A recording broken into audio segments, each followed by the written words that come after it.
Our first story of Election Day oddities takes us back to the tumultuous election of 1860. The nation was on the brink of civil war. Tensions were higher than a Lincoln-Douglas debate, foreshadowing, and the race for the White House was a four-way showdown for the ages. One of the key contenders was none other than Stephen Douglas, the incumbent senator from Illinois and a staunch advocate for popular sovereignty. Douglas was known for his fiery speeches and his even more fiery campaigning style, which, legend has it, involved a bit too much liquid courage on one fateful day. The story goes that while on the campaign trail in Illinois, Douglas, perhaps feeling a bit under the weather, or simply partaking in the local hospitality, indulged in a few too many glasses of whiskey. The result? A sudden and rather inconvenient bout of illness. Now, we've all been there, right? A little overindulgence, a touch of regret, the desperate need for something, anything, to settle the stomach.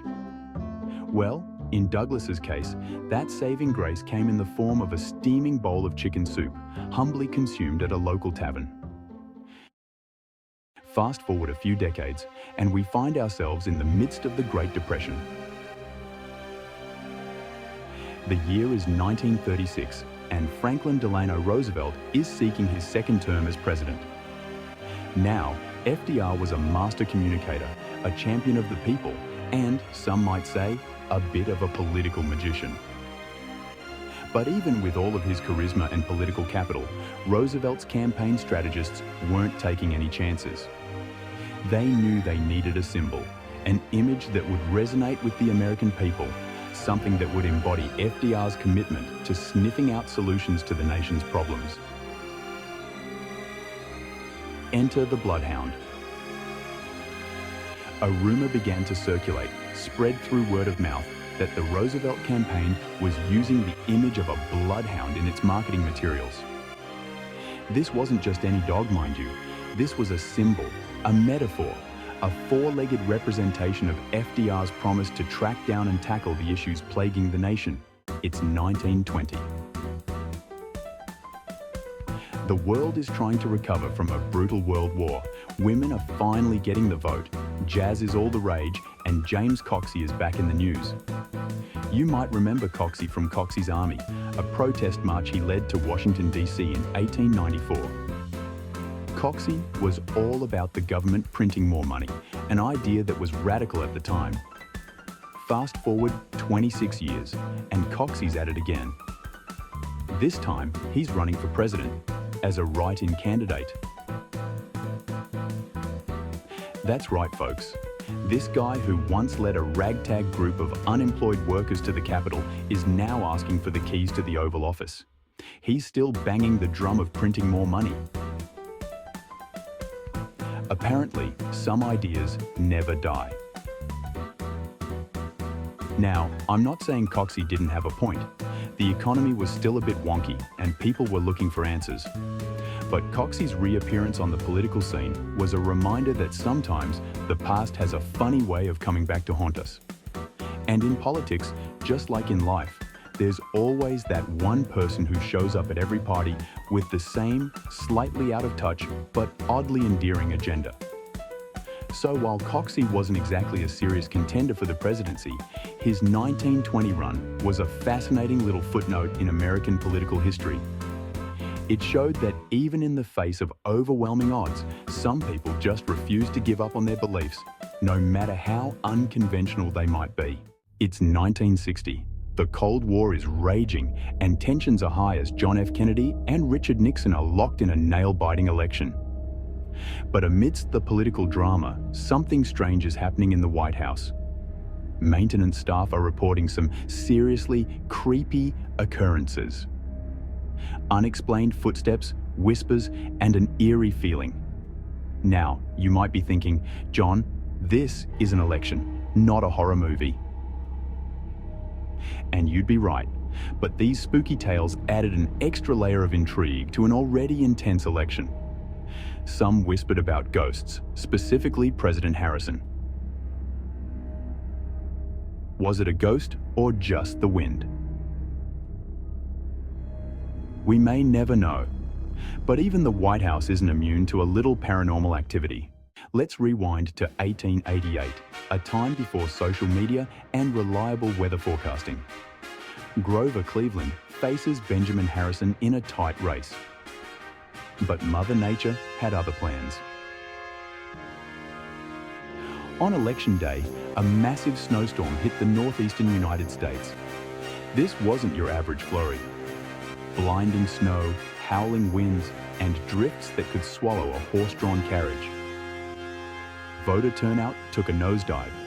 Roads were impassable. Visibility was zero. Some historians believe the storm helped Harrison win. Okay, so we've talked about weird food choices, phantom presidents, and even blizzards. But let's be real.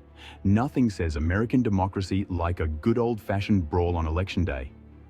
I mean, we're talking about the early 1800s here, a time when politics wasn't just about debates and campaign slogans.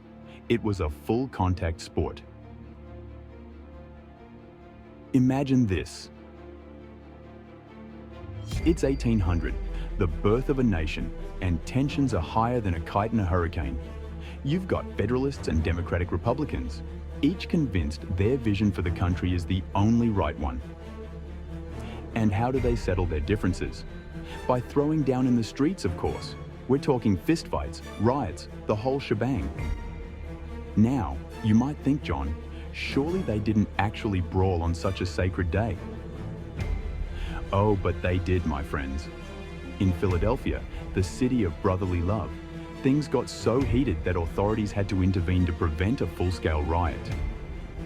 Can you imagine the headlines? Election Day erupts in chaos, democracy on the brink. It's a stark reminder that the right to vote, the right to participate in the political process, is something that was hard fought and even harder won. It's also a testament to how far we've come. I mean, can you imagine a world where we settle our political differences with our fists instead of, reasoned debate and the occasional strongly worded tweet? All right, let's fast forward to 1948, a time of post-war uncertainty and, apparently, some seriously flawed polling methods. Picture this. Harry S. Truman, the scrappy underdog president, is facing off against the seemingly unbeatable Thomas Dewey. Everyone and their pet hamster is convinced Dewey's got this in the bag. I mean, we're talking landslide predictions here. The polls are unanimous, the pundits are patting themselves on the back, and then, bam!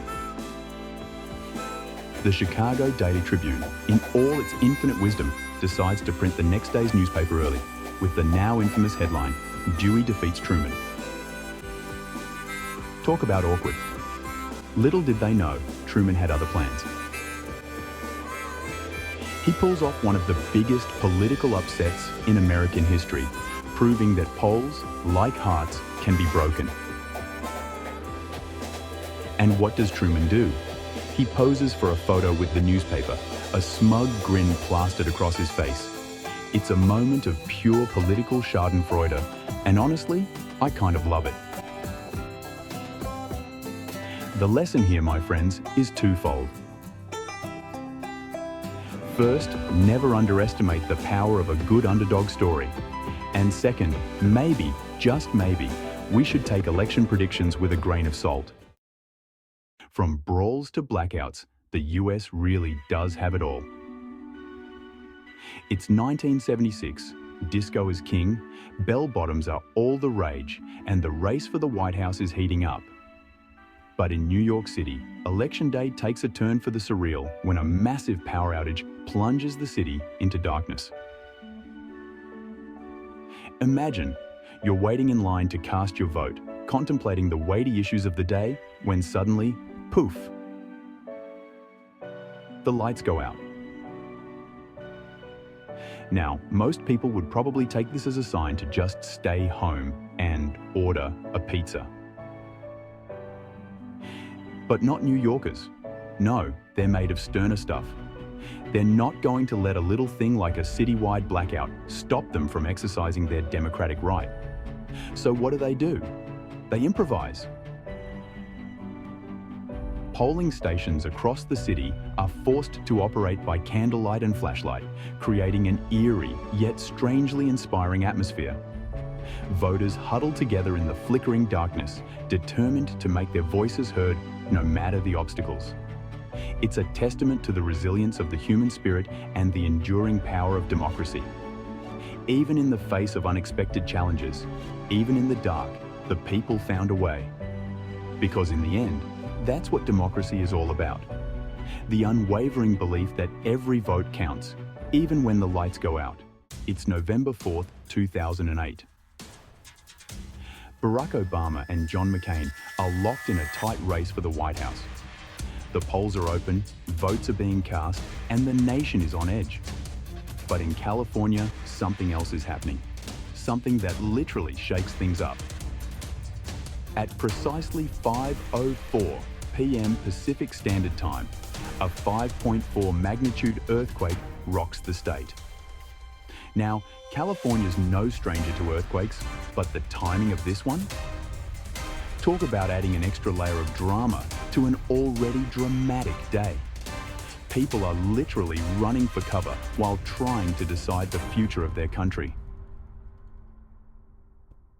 News of the quake spread quickly because, of course it did, this is the 21st century, and people were understandably concerned about the impact on the election. Would polling places need to close? Would votes be lost? Would this somehow tip the scales in favor of one candidate or the other? Thankfully, despite the initial panic, the earthquake didn't disrupt the election process in any significant way. But it definitely added a surreal and unforgettable twist to an already historic election day. I mean, can you imagine casting your vote while the ground is shaking beneath your feet? That's definitely one for the history books. All right, let's rewind the clock back to 1960, a time of fedoras, tail-fin cars, and some seriously shady election shenanigans. The race was tight between John F. Kennedy and Richard Nixon, and every vote counted. But in Chicago, rumors started swirling about some very unusual voters. Voters who were, well, no longer among the living. See, Chicago had a long and storied history of political corruption, and the 1960 election was no exception. Allegations surfaced of dead people casting ballots, names being added to voter rolls, and other forms of electoral fraud. Now, whether these allegations were completely true or exaggerated by the media is still debated today, but the impact was undeniable. The scandal cast a long shadow over Kennedy's narrow victory in Illinois, a state that proved crucial to his overall win. Nixon, for his part, decided not to challenge the results, fearing it would drag the country through a protracted legal battle. But the damage was done. The dead voter scandal, as it came to be known, eroded public trust in the electoral process and fueled a sense of cynicism about American politics. It also highlighted the vulnerabilities of the voting system at the time and sparked calls for reform. Because, you know, it's generally frowned upon to let the deceased have a say in who runs the country. So there you have it. 10 of the strangest, most memorable events in US presidential election history. From blackouts and earthquakes to unexpected wins and spooky stories, Election Day has a history of surprises. It's a reminder that even in a system governed by rules and procedures, the unexpected can always occur. If you enjoyed this video, don't forget to like, subscribe, and let us know in the comments what you think the strangest Election Day story is. We'll be sure to read your comments, and maybe even feature some of them in a future video. Until next time, this is Fresh Fitness, reminding you to stay curious, stay informed, and keep exploring the strange and fascinating world we live in.